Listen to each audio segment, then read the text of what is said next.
What's up, guys? I just did my college basketball as a separate video again, like I did last week, just because there's so much information in there. I only talked a little bit about the conference tournaments that are going on right now. I have 6 plays, none of which are in those. They're all in the bigger conferences.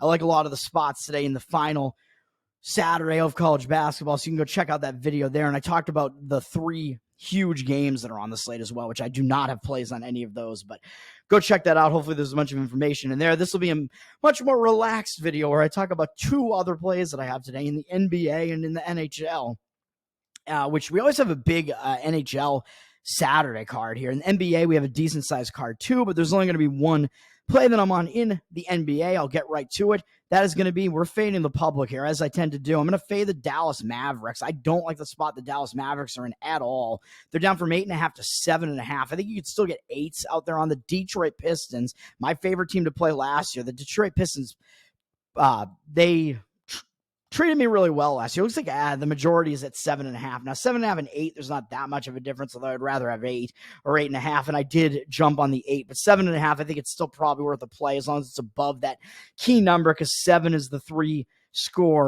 possession threshold where teams usually stop intentionally fouling. But Detroit, they did well for me last year. This year, I have not played on them as much, although I don't know, I might be like 50-50 playing them this year. I have not played them much at all this year. Last year, it seemed like they won outright every time I played them last year. They only won 11 games all season last year, and I think I was on 8 of those betting-wise, and they won almost every time. They won outright almost every time I bet them last year. So let's get some of those good vibes going here, man. But Dallas is in a bad spot, dude. This is why I'm going against the Mavericks here. They're on a back-to-back with travel, because they're actually going out on the road now, which I don't think is the best. It's only a 2-game road trip, and it's like, are they really going to pay attention to the Detroit Pistons? When they played last night, they had a pretty crazy game, a tough game that was back and forth for a lot of it.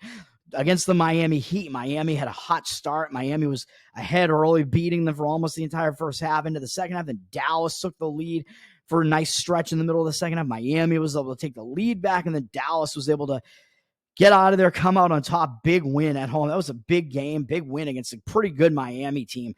Now Dallas is coming off that on a back-to-back with no time off. And if they're paying attention to one of these 2 games, obviously it was last night's game, but they played really well against Miami. Now they're going on the road and laying a lot of points on the road. Not really a spot where you want to ask a team to cover by margin on the road like this against Detroit. They have the Chicago Bulls up next, which it's not the biggest game. The Bulls are also still a better team than the Detroit Pistons are. Of course, this is the Pistons. They're still one of the worst teams in basketball. And then after that, Dallas will come back home and face the Golden State Warriors, and then go out on the road, face the Thunder, and then come back home again and face the Nuggets. So a slew of bigger games upcoming after the Bulls game. This looks like a spot where it could be like a letdown spot with no rest, no time off. Not a good spot for Dallas to be in here on the back-to-back. They did have 1 day off before going into the Miami game, so they've played every other day for a while now. That's kind of been their schedule, and it will continue to be their schedule up through the next couple of games as well. But this has got to be a letdown spot. The market is indicating on Detroit. I like the spot for Detroit because they obviously did not play yesterday, which is another reason why I'm on this. They've had 1 day off. They returned back home from a short road trip where they lost both games in Florida against Orlando and Miami. Another thing, people are going to look and say, well, of course, everybody, I mean, not that they need more reason to know that Dallas is the better team but they might be better than Miami too, but the better team over Detroit. Everybody knows that already, but Detroit just went into Miami and lost. Whereas, of course, Dallas just beat Miami. So people might think, well, that makes this even better, right? Detroit lost by 8 to Miami. Dallas beat Miami. Beat Miami by whatever it was, 6 last night or whatever. So, of course, Dallas will be able to win by a little bit less than double digits against Detroit, right? And not so fast, I don't think. Detroit, yeah, I mean, it doesn't work like that, obviously, the syllogism. Detroit came back home in their last game, and they beat Brooklyn. It was not a very good spot for Brooklyn. I think Brooklyn might have been on a back-to-back going into that game. I forget what the spot was for Brooklyn. It was not the best spot for them. They were coming off a pretty decent win over the 76ers, so it was kind of a letdown spot. Was it a back-to-back too? No, it wasn't. They had 1 day off, but still, I think that's kind of a momentum starter, a momentum gatherer for Detroit, because Detroit, they had lost 3 games in a row, beating Brooklyn. I think that helps, and that got them.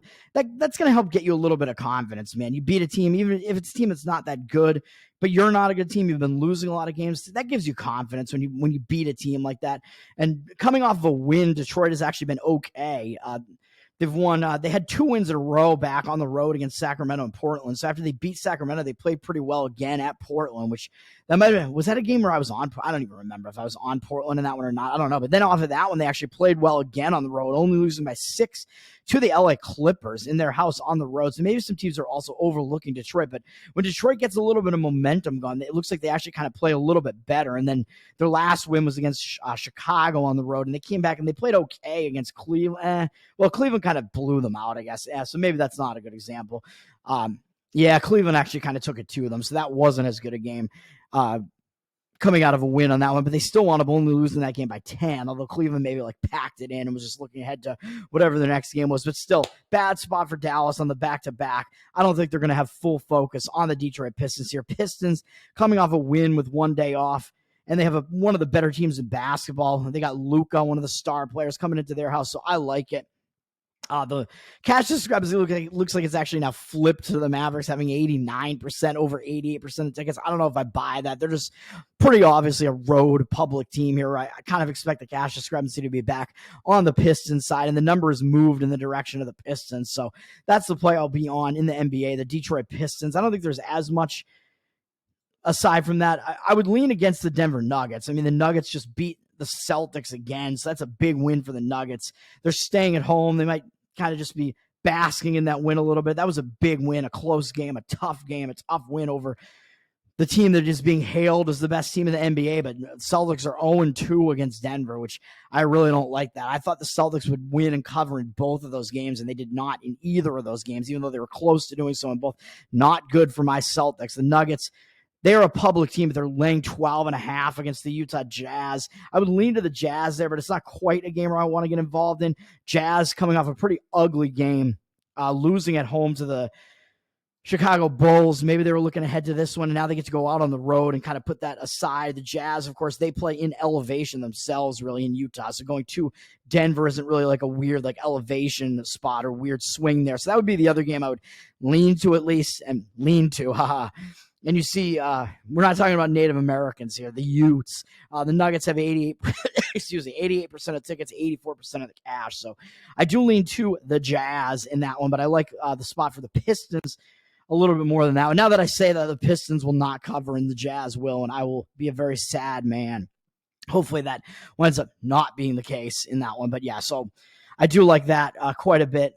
So I do like the Jazz, or I like the Pistons quite a bit, I was going to say, but I do lean to the Jazz in that Jazz game as well. And then I don't know if there are any other leans that I would have. I guess the Clippers are kind of in a tough spot, I would say. They're returning home from a road trip where they beat the Minnesota Timberwolves. That was a pretty big game. Then they went off of that. They kind of had a letdown at Milwaukee, but still only lost by 7 at Milwaukee. Then finished the road trip by beating the Houston Rockets, who aren't really that good. But now they come back home and face the Chicago Bulls, and they have the Bucks and the Timberwolves up again next. That doesn't look very good for the Clippers, really. So not a good spot for the Clippers returning home. Probably a spot where they might overlook the Bulls there, and they have the Bucks coming up next, which would be a quick revenge spot because they just lost at Milwaukee. The Clippers are going to want a little bit of revenge, and plus it's just a much bigger game. So the line on that one is down from the Clippers 9-7, 86% of the cash on the Bulls, but only 59% of the tickets. I don't even think the public is going to wind up on the Bulls in this one. I don't see why they would be.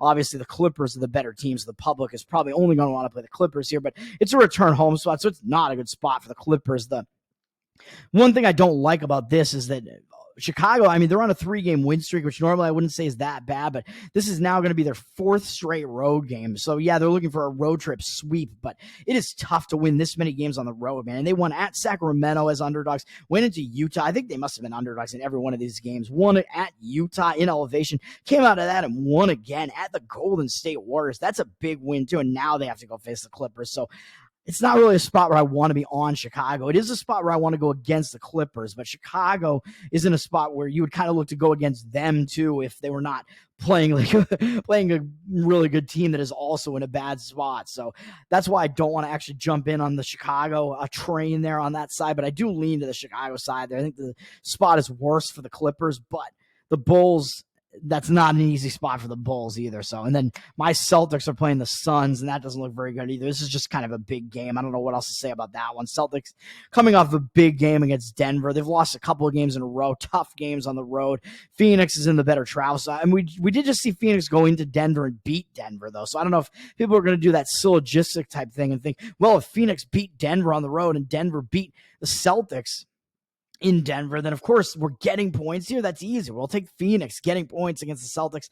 I don't think it's that easy, but I still don't think the Celtics are in a good spot. So I don't like the syllogistic aspect of it, but I do kind of lean to Phoenix in this one because it's just a tough spot for the Celtics, having to play so many road games in a row, going in and out of elevation, losing a tough game to the Nuggets. They lost the game against Cleveland, which I was on Cleveland in that one. Celtics, yeah, so they've lost 2 in a row now, so you might think they're in a bounce back, but the market looks like the public is, of course, going to be on the Celtics. 90% of tickets on them, and only 87% of the cash, so the market read would put me on the Phoenix side there. So the other big game there, I lean to the Phoenix side. And that one, moving to the NHL, it is a pretty big NHL slate, but I've been pretty selective with the NHL. There just aren't that many spots that I've liked in the NHL at all, really. Looking at the NHL, I do think that Vancouver is probably at a bit of a bounce back. So let me look at this. Should I play Vancouver? I don't know. Vancouver, I think they're in a bounce back spot because wait a minute, excuse me, Vancouver. Wait, no, what am I saying? No, Vancouver's returning home from a road trip. Never mind. They're in a bad spot. Never mind. Excuse me. Returning home from a road trip. I think it's Vegas that's in the bounce back spot that I was looking at. Vancouver just beat Vegas. So they had a nice road trip, a 3-0 road trip, beating LA in overtime and Vegas to finish the road trip. Vegas has, of course, tailed off with all those injury issues and stuff. And now they're coming back home. Normally, I would say it's a bad spot, but they are facing Winnipeg, and they get a bunch of time off after this, 3 days off after this. And Winnipeg just played yesterday, so I don't want to be on Winnipeg either. Winnipeg playing on a back-to-back, so that's not an easy spot for either Winnipeg or Vancouver, so I just got to stay off that one. Looks like, yeah, it's a bad spot for both teams, so I don't know. Maybe the spot's a little bit worse for Vancouver, maybe.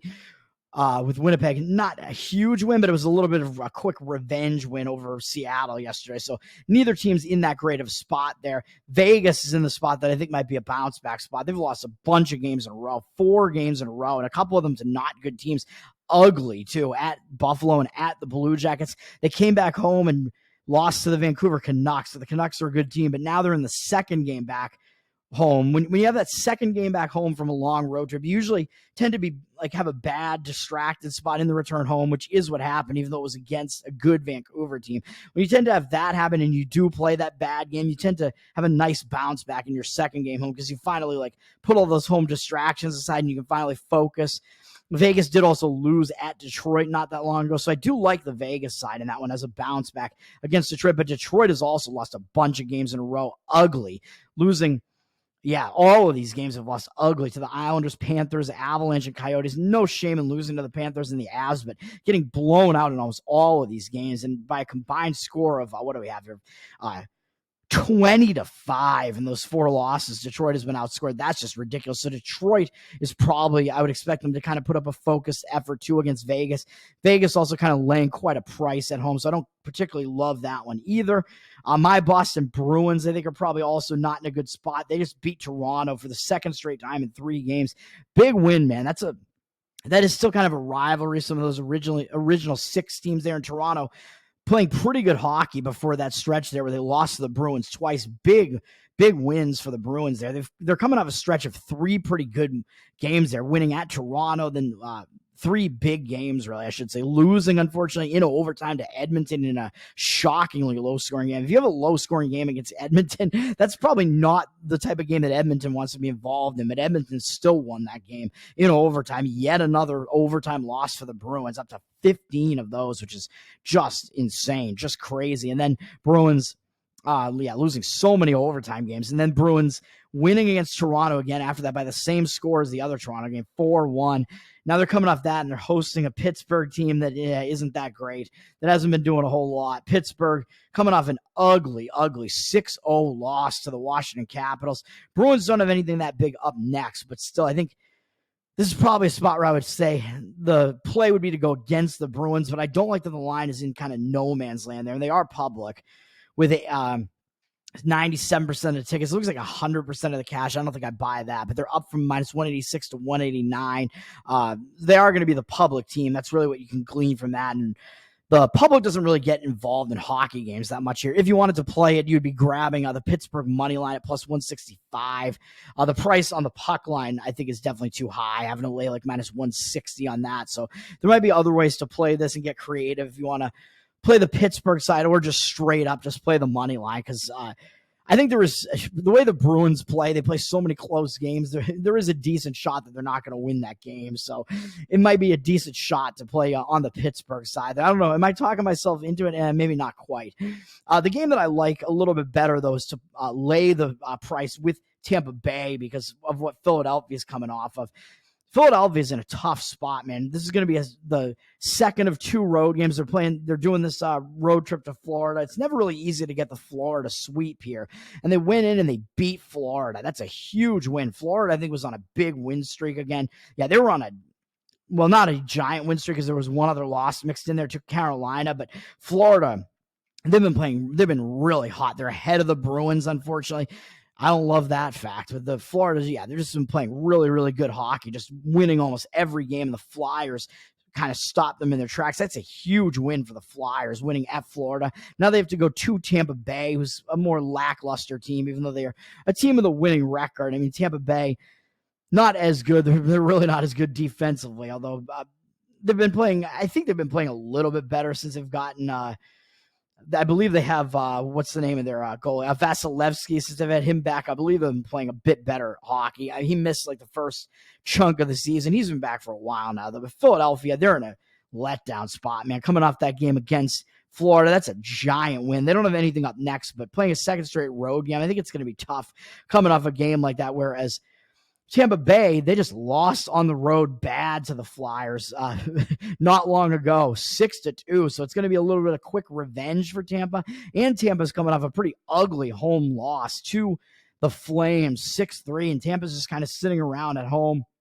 Both of these teams actually have one day off, but Tampa probably in the better rest spot because they had 4 days off before that game against Calgary. So maybe they were cold. I don't know, because they'd won a shootout against Montreal the game before that, had way too many days off, really, just kind of staying at home, not doing anything. And I think they were ice cold and lost to Calgary. Calgary's been playing pretty good hockey recently, but a 6-3 loss, that's pretty bad, man. I think you're going to be focused for Philadelphia team that's been playing pretty good hockey recently, coming into your house. And people might look at this and want to take the Philadelphia, because Philadelphia just beat the Flyers not that long ago, and they just beat Florida. And